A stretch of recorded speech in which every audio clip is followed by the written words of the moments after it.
Hello there again, I'm Ezekiel Kuhoga, and I'm back again to discuss what I said I would discuss.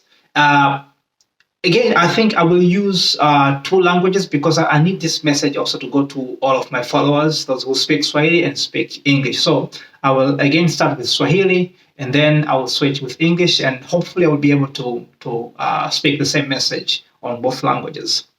Yes, kwa hiyo nimerudi kwa mara nyingine tena kujadiliana kitu ambacho nimeahidi kwenye video iliyopita kwamba ningeweza kujadiliana, na moja kati ya swali la msingi ambalo nimeulizwa na baadhi ya my supporters na nikaona ni vyema sana nikali address ni kwamba je, unafanya mambo unayoyaongea kwenye video zako ama unaongea tu kama motivational speakers? Na nikatoa mfano kwamba wako motivational speaker ambao wanakuambia bwana katisha. Actually hii imetokea kama joke, nimeona kwenye social media, wanakuambia motivational speaker anaweza kukwambia bwana katisha kwenye mambo hapo, mambo hata kugusa hata kufanya hichi, lakini anachokushauri yeye hata afanye hivyo. Sasa kuna baadhi wameniuliza hivyo swali.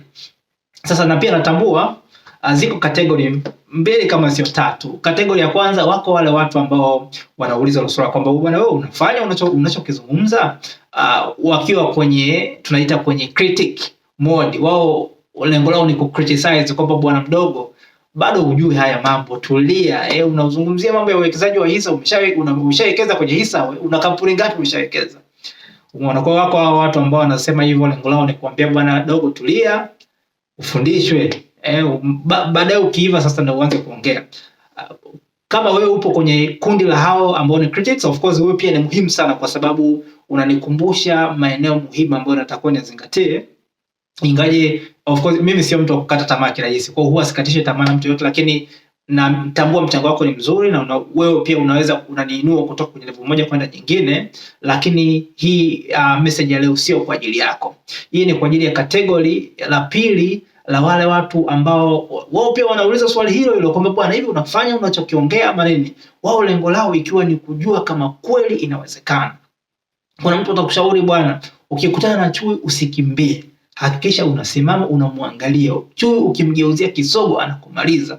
Sasa mtu kabla hajafanya hivyo lazima akuulize kwanza, wewe unatoa ujumbe hiyo umeshafanya kweli, ili ajue kwamba bwana is this really practical. Kama kweli ni practical, basi anakuwa tayari kuweza kufanya next time. Ili ni kundi la watu ambao wako tayari kujifunza, hawataki kuangalia any stereotypes, hawana stigmatization yoyote. Wao wanachotaka ni information ambayo iko practical, alafu waweze kufanya kutake action. Na huu ujumbe ndio nimeuandaa maalum kwa ajili yako. Iko hivi. Mmoja kati ya watu ambao naweza nikazungumza kwamba wamekuwa unprivileged, mimi naingia pia kwenye hilo kundi.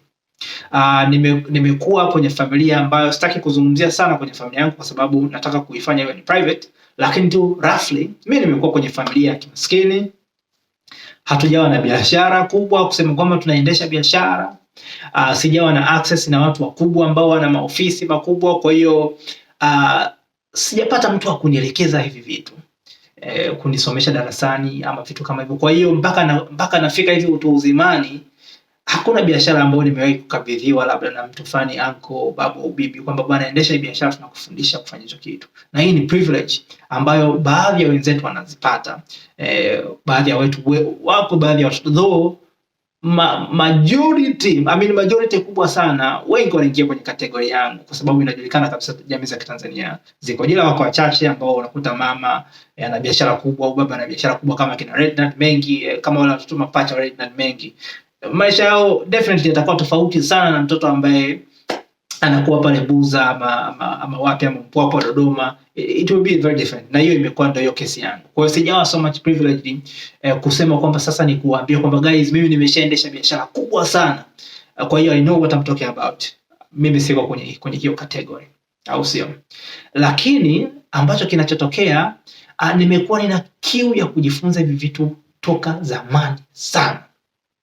Mimi naweza nikasema nimekuwa mtu tofauti kwa sababu toka nilikuwa nadhani na miaka 10 nimekuwa tayari ninapata hinti, sio ufahamu kama ufahamu, lakini ninapata hinti ya vitu gani vya muhimu natakuwa nivitafute.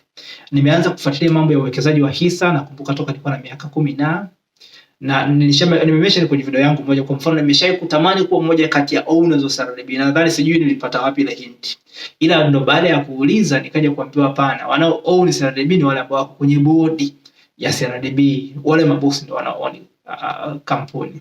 Nikaamua kuachilia hapo. Na nimemention pia kwenye moja kati ya posti zangu za Facebook, nimeshawahi kuweka hisa zangu kwenye kampuni moja eneo la Goigi. Sitahitaji jina ile kampuni na sitamtaja yule mtu ambaye alikuja kutushawishi. Sasa sikupitia kwenye utaratibu sahihi kwa sababu pia sikuwa najua. Nikaweka pesa zangu mwaka 2011 12 nadhani. Na niliweka jumla ya 270,000 na zile pesa zote zilikuja zikapotea. Hapo nilikuwa mwanafunzi wa chuo diploma. Ile pesa niliweka nikaipoteza, lakini nimeweka nilikuwa nina mantiki ya kuwekeza ili baadaye ianze kuja kurudisha muda fulani. Na sikuwa nawekeza ili nitoe mwaka unaofuata, badala ya kuja kupoteza ile pesa. Kwa hiyo nimekuwa nikitafuta hizo taarifa muda mrefu, lakini sikuwahi kupata watu ambao wananipa taarifa sahihi. Ila baadaye kuja kuanza kupitia vitabu, nikasoma vitabu vingi sana kuanzia kwa Robert Kiyosaki. Actually kitabu changu cha kwanza cha kusoma serious nakumbuka ilikuwa ni Gifted Hands by Benjamin Carson. Nilikisoma kikanipa motisha, sikuwa serious sana, nikaja nikasoma kitabu cha Richest Man in Babylon mwaka 2000 na ngapi hiyo nazungumzia, nadhani kati ya 2014 15 hivi. Muda mrefu sana nimesoma kitabu, lakini ndio hivyo, distractions ni nyingi shule na nini. Kwa hiyo nilikuwa nasoma lakini sikuwa serious kivile, lakini vilikuwa vinanipa motisha. Unaweza ukafuatilia hata posti zangu za Facebook, utaona nimeanza kuwa na hii attitude lini, nimeanza kuwa na hizi attitude muda mrefu sana.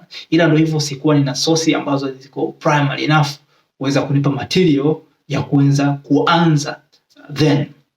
Sawa. Yes, lakini ikafika pointi ndio hivyo, Mungu amenisaidia, nikaanza kupata vitabu, nikaanza kusoma, nilikuwa serious na vikaanza sasa kubadilisha philosophy yangu. Kwa mwisho wa siku nikaja kujikuta niko kwenye position ambayo tayari ninajua what I should have done 10 years ago. Lakini I'm not late kwa sababu it's never too late to learn anything new. Lakini nimefika mahala ninaanza kuchukua hatua taratibu. Kila ambacho ninasoma kwenye kitabu sasa hivi ninakichukulia hatua. Of course katika level ya wanafunzi, kama nilivyosema, sijafika bado kwenye level ya expert kusema kwamba nimeanza miaka 10 iliyopita. Sasa hivi ndo nimeanza. Kwa mfano uwekezaji wa hisa, nimeshaanza kuwekeza kwenye hisa hapa Finland, though kwa kupitia mutual funds ambazo zina cooperated na benki moja wapo ambayo iko hapa Finland. Kwa hiyo pia ninapozungumzia mambo ya hisa na bond siongelee kitu ambacho kiko empty. Nimeanza kufanya hivyo mwenyewe. Na mpango wangu kwa mfano kwenye upande wa hisa, nategemea baadaye kuja kuanza kubuild portfolio ya kwangu mwenyewe. Maana yake kampuni ndio unazichagua mwenyewe. Benjamin Graham ameshauri kwenye portfolio yako kampuni ziwe zisipungue 10 lakini zisizidi 30. Kwa hiyo unacheza hapo katikati. Na one of my desire nifika point nianze kuchagua kampuni zangu mwenyewe na kwenye uwekezaji na niweze kuzifanyia monitoring mwenyewe. Sasa sijui nitakuwa defensive ama nitakuwa aggressive, nadhani naanza kuingia kwenye aggressive level. Lakini kitu ambacho bado sijaanza kukifanya, matamanio yangu ni kwamba nataka nisome, nielewe. Nikishaelewa nianze kufanya. Nimeanza kuingia kwenye mutual funds kwa sababu mutual funds haihitaji knowledge. Mutual fund inahitaji tu mutual fund by nature they are protective kwa sababu wako managers ambao wana manage fund na wao wana select portfolios wenyewe kwa criteria ambazo zinatambulika na zinakubalika kiutaratibu. Kwa hiyo mutual fund, mtu yoyote ana uwezo wa kuwekeza hata kama hujui chochote kuhusu hisa. Unachopaswa tu ni kuwatafuta wale broker, waulize. Mtu yoyote ambaye anajua atakwambia bwana, mutual funds, moja kati ya mutual funds ambazo zinaoperate Tanzania wanajiita UTT AMIS. Watafute UTT AMIS. Ukitafuta hata kwenye mtandao utawaona, waseme nao, waulize maswali. Unaweza ukaanza kuwekeza bila kuworry kuhusu fedha yako ikoje. Lakini baadaye ukishaanza kuwa knowledgeable enough, unaanza kununua hisa kutoka kwenye makampuni moja kwa moja. Kwa hiyo hii ni moja wapo ya eneo ambalo nimekuwa nikifanyia kazi. Nimesoma sana kuhusu marketing. Marketing ni vitu ambavyo pia nimeanza kufanyia mazoezi mwenyewe. Kuna kampuni ambayo nilifungua mimi pamoja na wenzangu 4 mwaka 2016 inaitwa WeCall Company Limited. Of course bado tuna struggle.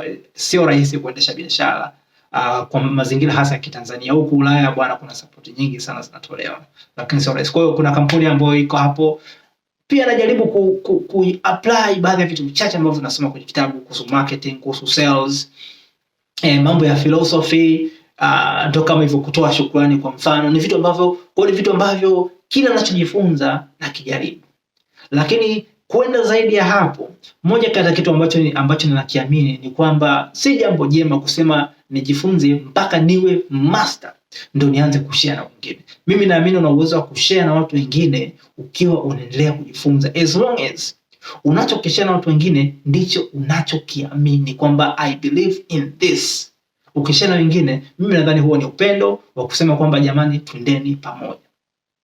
Maana watu wengine ndio hivyo, wanataka kwanza niwe master. Kwa hiyo nisizungumzie swala la fedha mpaka niwe nina fedha za kutosha benki. Sasa tunazungumzia lini? Of course naweza nikapata fedha mwezi ujao, lakini ina faida gani nitakapokuwa nimeshatajirika alafu ndo nikarudi nikaanza kuelekeza namna kusave fedha? Watarudi tena wataongea, watasema kwamba bwana, wewe ameshapata pesa anajifanya sasa anatuelekeza sisi cha kufanya. Mbona hakuongea wakati alikuwa hana pesa? Kwa people always kuna new ways za kuweza criticize, lakini mimi ninaamini kwamba na uwezo kushare na watu wengine nikiwa naendelea kujifunza, as long as ninachokiongea ndicho ninachokiamini na ndicho ninachokifuata, au sio? Na actually nilishai kusema kama OQP, actually I'm the OQP kwa sababu mimi ndio mwanzilishi wa OQP Computer Network, lakini natamani kuweza kuextend hii network kwa watu wengine, ila attitude kubwa ziko ni tatu. Ya kwanza ni kujifunza kutoka kwenye vyanzo mbalimbali, cha pili ni kufanya mazoezi kwa vitendo, this is my policy ambayo nimeweka kwenye OQP, lakini cha tatu ni kuteach others. Now sasa hivi umejifunza ukakielewa, as long as umekielewa na ukakubaliana nacho kama ni cha msingi, you have to share it with someone else. Uweze ukakaa ukasubiri mpaka ufanikiwe kwanza, ujenge jumba lako kwanza, alafu ndio urudi sasa mtaani uambie okay guys, this is how I build my house. Of course utatoa inspiration nzuri, utahamasisha, lakini sijui kwa namna moja naona unakuwa umeskip, kuna gap fulani ambalo kuna baadhi ya watu wanasema huyu jamaa kwa nini asingeshare na sisi jana, inawezekana sisi tungeshachukua hatua muhimu. Yes, kwa hiyo iko kwenye perspective hiyo. Kwa hiyo mimi kila ambacho ninakiongea ni kitu ambacho ninaamini. Inawezekana sijafanikiwa kukiachieve sasa hivi, lakini niko kwenye motion, niko kwenye momentum, niko naelekea huko ambako ninasema kwamba ninaelekea. Ndivyo ilivyo. Kwa nini ninafanyia kazi kila ambacho ninakiongea, kama sijakifanya bado, kama ambacho nimeshakifanya bado, basi ninakitumia kama experience kuweza kuhakikisha kwamba naelekeza wadogo zangu. Sawa, naomba nisitumie maneno mengi, niswitch kwenye Kiingereza. So I mentioned that one of the questions that has been asked by some of my friends is if I do what I speak, or am I just one of the motivational speakers who only speak but I have no business whatsoever with whatever that I'm speaking or teaching other people? And this is my answer. My answer is that I haven't had the privileges that some of my colleagues or some of my friends or some of my critics have had from their childhood. Some of my colleagues have had their mothers with big businesses and they would just hand it to them. They would teach them how to do business. And some have even inherited the business from their parents, from their uncles. And so they know naturally what happens. They already have the business. And if this person comes to you and say, man, I can teach you how to make money, it's easy for you to sit down and show them. And I'm not saying it's a bad thing. All I'm saying is that what can I do in my position? Because yes, I was underprivileged and I've been seeking this information for a very long time, but it has come to the point I've been able to uncover the secrets of my strengths on this edge. And few of my policies that I am always going with is that, number one, I have to seek out to learn new things every new day. Actually, these are the policies for the OQP Community Network. So number one is learning from various sources. But policy number two is practicing what you learn. But policy number three is teaching others.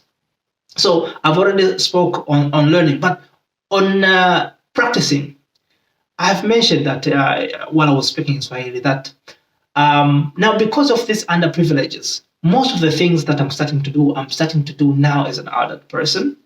For instance, I've started building a business. I have a company in Tanzania called Wickel Company Limited with my other 3 friends. Actually, it's 4 of us. Actually, my wife is also in that company. And every day we are trying to practice what we learned from the book about marketing, about selling, about many things. But on top of that, I've been speaking about the investment in stocks and bonds. It's not that this is something which I don't do. Actually, I've already started investing in a mutual funds here in Finland, and one of the banks which is operating a mutual fund here in Finland. So it's not something which I don't do. Absolutely. But of course, I'm not yet an expert in this kind of investment, and I'm reading. But as I keep on reading, I don't think that I should wait to be an expert in order to share with my other brothers and sisters, because I believe some of my brothers and sisters, they need the little knowledge that I already have. So by sharing with them, first of all, I'm also rescuing the time that they were going to waste if they didn't get this message in time. The same as it happened to be, because I've been seeking this information about investing in stocks and bonds, I think over 20 years ago. If I had received this information about stocks and bonds 20 years ago, now my life would have been very much different. And again, I'm not saying I'm late, because it's never too late to learn anything new, but the earlier, the better. And I don't want what happened to me happen to somebody else. That's why it is reached to the point that I would share the very little that I've learned with someone who does not have this privilege. For you, who already know about these things, perhaps you say, hey, my little brother, please keep on learning until when you have learned, then come to speak these things. Perhaps you don't need what I say, but someone, he needs the little knowledge that I have. And this is why I'm sharing. So for me, sharing this doesn't mean I'm an expert. It doesn't mean I'm trying to teach everybody, but I'm sharing the privilege with unprivileged communities. So thank you so much for this, for your time, for listening to this short message. I would still appreciate your advice. I would still appreciate your support by comments, by liking, by subscribing. I would still appreciate a lot your support by criticism, because your critics will also remind me of the important things that I'm supposed to take into account while contributing to my society, to my community. So thank you so much, and see you again in my coming sessions in the future. And thank you so much. I think I don't have any more to say, but I will end here. Ciao.